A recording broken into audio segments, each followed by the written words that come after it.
윤석열 정부 강제동원 해법안에 시민사회 강력 반발. 심각한 역사 퇴행.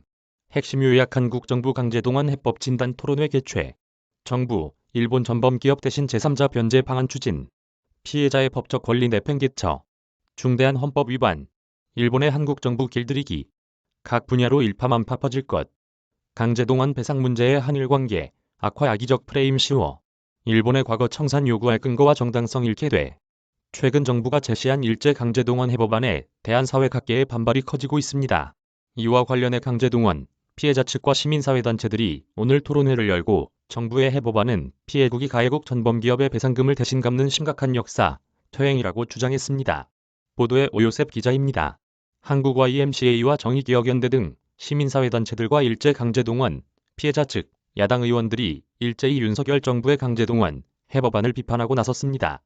지난 2018년 대법원 판결에도 불구하고 강제동원 피해자에 대한 일본 전범 기업의 피해 배상금 지급이 여전히 이행되지 않고 있는 상황에서 최근 정부가 일본 전범 기업 대신 제3자로부터 판결금을 변제받도록 하는 방안을 추진하고 있기 때문입니다.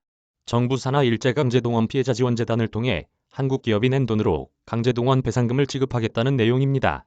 시민사회단체들의 연대체인 한일역사정의 평화행동은 정부가 자국민의 법적 권리를 내팽개치고 전범 기업의 법적 책임을 사실상 면제시켜줬다며 대법원의 실정법 해석에 반하는 직무집행은 중대한 헌법 위반 사안이라고 비판했습니다. 이어 일본에 무도한 한국 정부 길들이기에 속절없이 굴복한다면 최근 독도는 일본 땅이라는 망언이 재등장한 것처럼 이러한 양상은 각 분야로 일파만파로 퍼질 것이라고 비판했습니다. 대한민국 정부가 실로 굴욕적이고 매국적인 수준의 방안을 버젓이 내놓고 추진하는 상황은 너무나 충격적입니다. 강제동원 피해 당사자들이 용납하지 않을 것이고 또 역사정의를 전복시키는 이런 폭거에 대해서는 범국민적 항의 행동이 뒤따를 것임을 엄중 경고하고자 합니다. 강제동원 배상 문제가 마치 한일관계 회복이 걸림돌이 되고 있는 것처럼 비춰지는 것은 잘못된 악의적인 프레임이란 지적도 나왔습니다. 일제강제동원 시민모임 이국원 이사장은 중국인 피해자들도 일본의 배상을 요구하고 있지만 일본 정부는 중일관계 악화를 주장하고 있지 않다며 윤석열 정부는 정당한 외교적 보호권을 행사할 수 있는데도 외교적 해법이란 미명하에 이를 자발적으로 포기하고 있다고 비판했습니다.